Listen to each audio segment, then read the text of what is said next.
Hello everyone, हाय। तो कैसे हैं आप सभी लोग? आशा करती हूँ आप सभी लोग बहुत अच्छे होंगे, अच्छे से पढ़ाई चल रही होगी और अच्छे से ये साल की शुरुआत भी हुई होगी। ठीक है, तो आज के करंट अफेयर देखते हैं। पढ़ाई तो करनी ही है, साल नया है तो क्या हुआ, ज़िंदगी नई बनाने के लिए जॉब तो लेनी पड़ेगी, है ना, ताकि ज़िंदगी और भी हसीन और भी रंगीन हो जाए।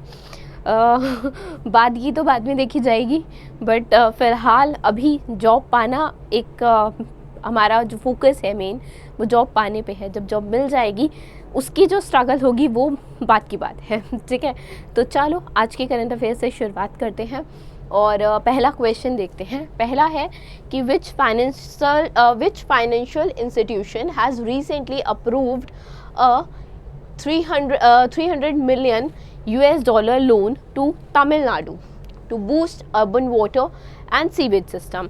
तो इनमें से कौन सा फाइनेंशियल इंस्टीट्यूशन है, ऐसा कौन सा बैंक है बेसिकली, या कौन सा, अगर IMF है answer, if IMF is the answer, तो ऐसा कौन सा बैंक या कौन सा इंस्टीट्यूशन है जिसने अभी हाल ही में 300 मिलियन US डॉलर का लोन तमिलनाडु सरकार को अप्रूव किया है। ठीक है, ताकि जो अर्बन वाटर और सीवेज सिस्टम है ना, वो इम्प्रूव की जा सके तमिलनाडु में। तो ये वर्ल्ड बैंक ने किया है कि वर्ल्ड बैंक ने अप्रूवल दे दिया है इस 300 मिलियन US डॉलर के लोन का। ठीक है, बोर्ड ऑफ जो एग्जीक्यूटिव डायरेक्टर्स हैं वर्ल्ड बैंक के, उन्होंने बेसिकली अप्रूव किया है। ठीक, और अगर बात करें कि फाइनेंसिंग स्ट्रक्चर जो है इस प्रोग्राम का, ठीक है, जिसके तहत इम्प्रूवमेंट होगी, ठीक है, जिसके तहत जो अर्बन वाटर सीवेज सिस्टम है वो फोर्टिफाई होगा, वो प्रोग्राम इन्वॉल्व करता है बेसिकली 300 मिलियन US डॉलर का लोन। कहाँ से? International Bank of Reconstruction and Development IBRD से। ठीक है, utilising the blend financing instrument of programme for result with investment project financing. ठीक है, जो न्यूली अप्रूव्ड लोन है, ठीक है, Tamil Nadu climate resilient urban development programme, ये टारगेट करेगा 21 अर्बन लोकल बॉडीज़ को। इससे बहुत लोगों की लाइक 2 मिलियन से ज़्यादा लोगों की लाइफ अफेक्ट होती है और चेंज होगी इन अ वे। ठीक है, and upgrading this delivery system will ensure efficient water supply और एफिशिएंट सीवेज सिस्टम। ठीक है, ये programme the programme loan carries a maturity of 32 years. इसकी जो मेचोरिटी एज होगी वो 32 ईयर्स होगी और 7 साल और लाइक एक पीरियड मिलेगा, ग्रेस पीरियड। ठीक है, 7 साल का ग्रेस पीरियड की बात अगर आप समझ पा रहे हो, तो जैसे आपको कभी अगर किसी के साथ ऐसा हुआ हो तो उसकी बात कर रही हूँ, नहीं भी हुआ हो तो बहुत बच्चों के साथ ऐसा होता है बहुत बार कि क्या होता है ना, जब स्कूल में आप होते हो, ठीक है, आप 33% लेट से पासिंग मार्क्स हैं स्कूल में, सभी स्कूल में इतने ही होते हैं। किसी बच्चे के 32 मार्क्स आ गए या किसी बच्चे के 31 मार्क्स आ गए, 30 मार्क्स आ गए, अब 33% पासिंग है। ठीक है, 33-34 मार्क्स चाहिए होते हैं, 34 मार्क्स चाहिए होते हैं इफ़ पर्सन और अ स्टूडेंट जिसको आपको पास दिखाना है। तो कई बार टीचर जो क्या है 2 या 3 या 4 या 5 जितना उसकी मर्जी होती है, एक फ्रेम में रह के, एक विंडो में रह के उतने ग्रेस मार्क्स दे देता है ताकि वो बच्चा पास हो जाए और आगे प्रमोट हो जाए। ठीक है, तो ये उसी तरह से ग्रेस पीरियड है कि जैसे मैच्योरिटी बता दिया कि 32 ईयर्स, और आगे फर्दर अगर नहीं हो पाता है तो 7 ईयर्स का जो पीरियड है वो ग्रेस पीरियड की तरह रखा गया है। आगे चलते हैं। Japanese conglomerate soft bank bank नहीं है, ये इन्वेस्टमेंट कंपनी है बेसिकली। ठीक है, ये Japanese multinational investment holding company है। ठीक है, जो बेसिकली इन्वेस्टमेंट में ही इसका मेन जो मेजर फोकस है वो इन्वेस्टमेंट में ही है, इन्वेस्टमेंट सेक्टर में है। मिनाटो टोक्यो में इनका हेडक्वार्टर है। ठीक है, सॉफ्ट बैंक का मिनाटो टोक्यो में। अच्छा, वर्ल्ड बैंक के बारे में हमने बात की थी, तो हेडक्वार्टर आप सबको पता है वाशिंगटन DC है। अजय भांगा प्रेसिडेंट है ना, ये बातें पता हैं। ठीक, चलो आगे चलते हैं। जापानीज़ सॉफ्ट बैंक, इन्होंने सेल किए हैं शेयर्स जिनकी वर्थ कितनी है इन omni channel retailer FirstCry. FirstCry का नाम आपने सबने सुना होगा, अमिताभ बच्चन ऐड भी करते हैं इनकी, ठीक है। तो फर्स्ट क्राई में 310, ठीक है, that is A option correct answer है। तो जापानीज सॉफ्ट बैंक ने सेल किए हैं, बेचे हैं 310 मिलियन US$ के शेयर्स, ठीक है। आगे चलें। RBI ने अपॉइंट किया है किसे as interim MD CEO of merger bond North East Small Finance Bank. North East Small Finance Bank ने अभी कुछ टाइम पहले स्लाइस के साथ एक मर्जर भी किया था, ठीक है, स्लाइस के साथ एक मर्जर किया था और उसी के ऑपरेशंस को मॉनिटर करने के लिए बेसिकली इन्होंने एक इंटरिम MD और CEO लाइक RBI के थ्रू अपॉइंट किया गया है एंड उनका नाम है सतीश कुमार कालरा, ठीक है। क्या नाम है? सतीश कुमार कालरा, ठीक। Satish Kumar Kalra has been appointed as interim managing director and chief executive officer CEO of the merger bond North East Small Finance Bank. North East Small Finance Bank का हेडक्वार्टर कहाँ है? इनका हेडक्वार्टर नॉर्थ ईस्ट की किसी स्टेट में होगा, ठीक है। गुवाहाटी में, असम में इनका हेडक्वार्टर है। कहाँ है? गुवाहाटी, असम में हेडक्वार्टर है। अच्छा, कब इनकॉर्पोरेट हुआ था? ये 25 जुलाई 2016 में इनकॉर्पोरेट हुआ था। 25 जुलाई 2016 में इनकॉर्पोरेट हुआ था ये बैंक, ठीक है। RBI ने अभी जैसे मैंने बताया अप्रूवल दिया है और जो मर्जर था ये देखो मेंशन है, ठीक है। उसके मर्जर के जो ऑपरेशंस हैं, प्रोसेस है, उसको ये देखेंगे, ठीक है।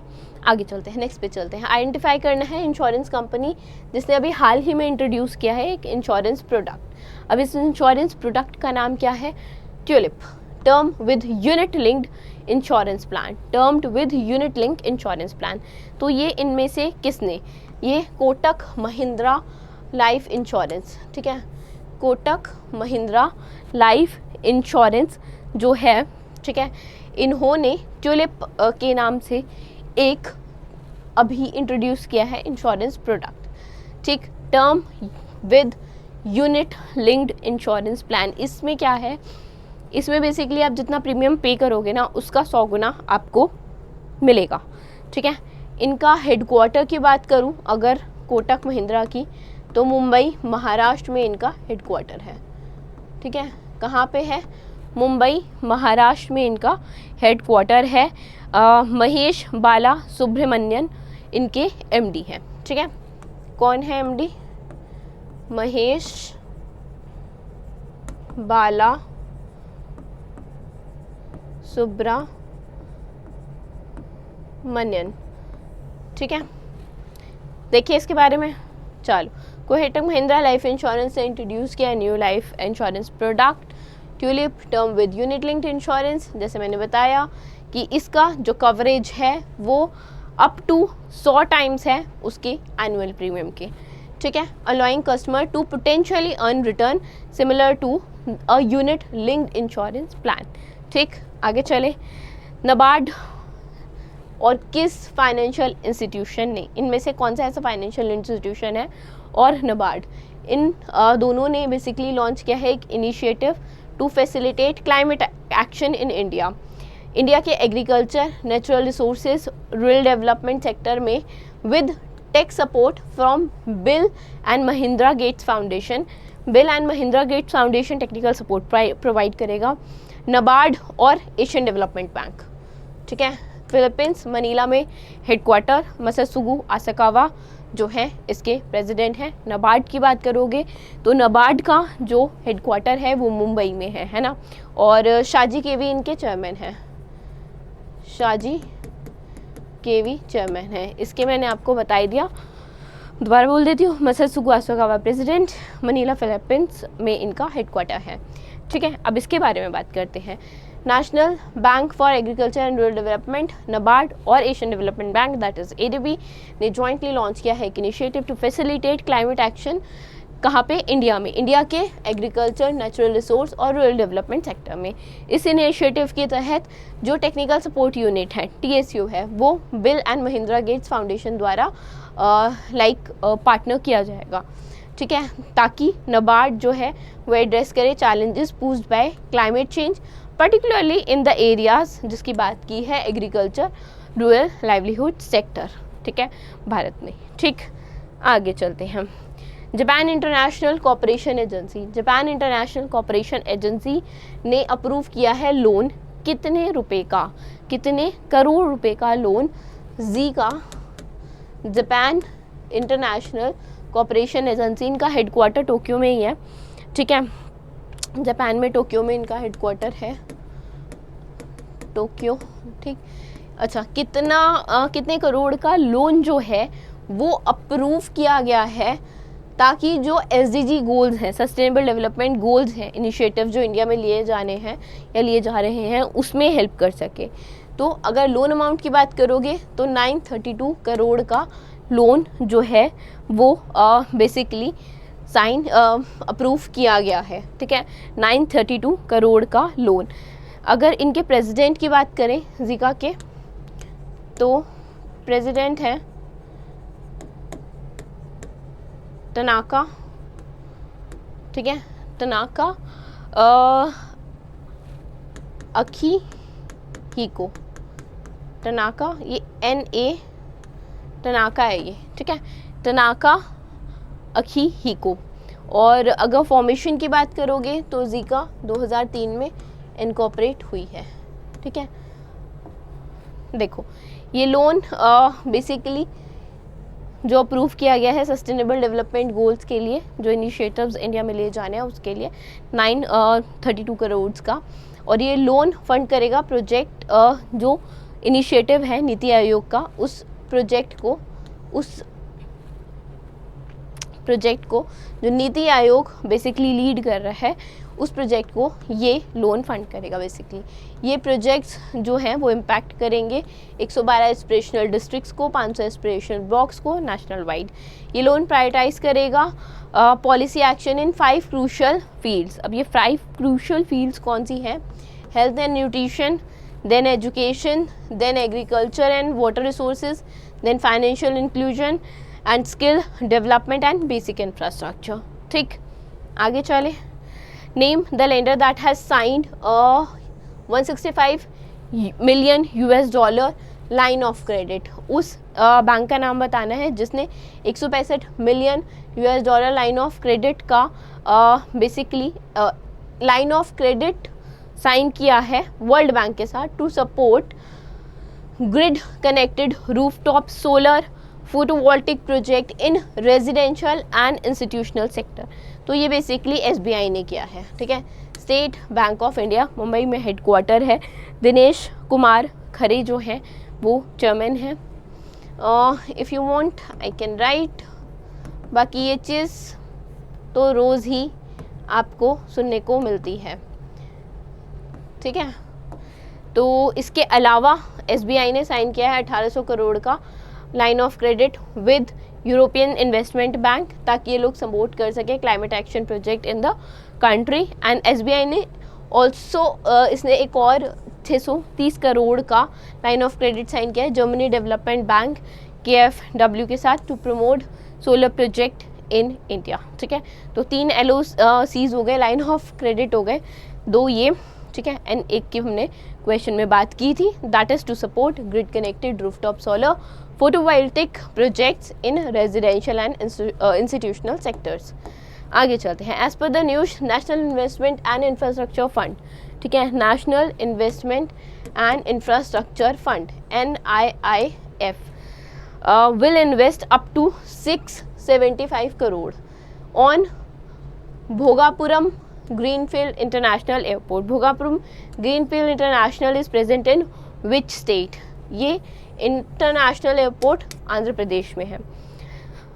2 बात, एक तो ये क्वेश्चन था इतना सा जिसका आंसर हमने जान लिया कि आंध्र प्रदेश है। दूसरा, न्यूज़ के बारे में बात करते हैं हम।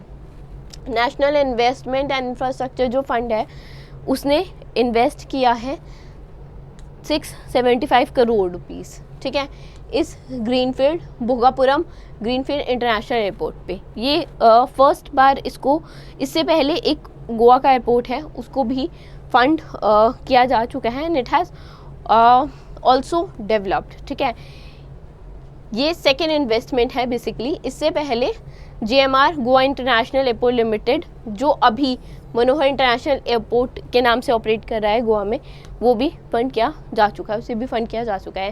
National Investment and Infrastructure fund ने एंटर किया है एग्रीमेंट GMR एयरपोर्ट लिमिटेड के साथ, जो GMR एयरपोर्ट्स इंफ्रा लिमिटेड की सब्सिडरी है। एंड जैसे मैंने बताया जो इन्वेस्टमेंट है वो 675 करोड़ की है for the development of Bhogapuram greenfield airport in Andhra Pradesh. NIIF इनका हेडक्वार्टर कहाँ है? इनका हेडक्वार्टर है दिल्ली में, न्यू दिल्ली में और दिल्ली में।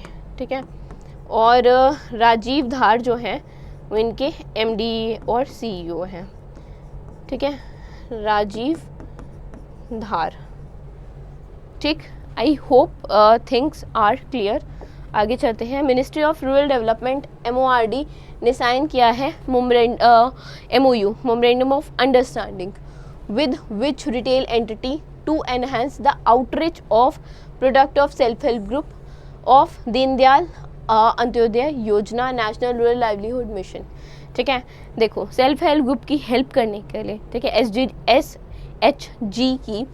SHGs की हेल्प करने के लिए, सेल्फ हेल्प ग्रुप्स की हेल्प करने के लिए, ताकि उनके जो प्रोडक्ट हैं DAY NRLM योजना के तहत, ठीक है, जो उनके प्रोडक्ट्स हैं वो सेल किए जा सके। तो ये बेसिकली ये MOU जो साइन हुआ है वो मिनिस्ट्री ऑफ रूरल डेवलपमेंट ने साइन किया है जियो मार्ट के साथ। जियो मार्ट क्या करेगा? अच्छा, एक तो ministry of Rural development training भी प्रोवाइड करेगी कि कैसे अपने प्रोडक्ट्स को पोर्टल पे लाएं जियो मार्ट के, कैसे सेल, क्या स्ट्रैटेजी होनी चाहिए, सारी चीज़ें बताएगा। जियो मार्ट भी उसका हिस्सा होगा। ठीक है, उसके अलावा जियो मार्ट हेल्प करेगा इनकी कि ये लोग जो भी सेल्फ हेल्प ग्रुप्स के मेंबर हैं जो अपने प्रोडक्ट को सेल करना चाहते हैं, तो जियो मार्ट ऐसे हेल्प करेगा कि वो इन लोगों को अपने पोर्टल पे लेके आएगा।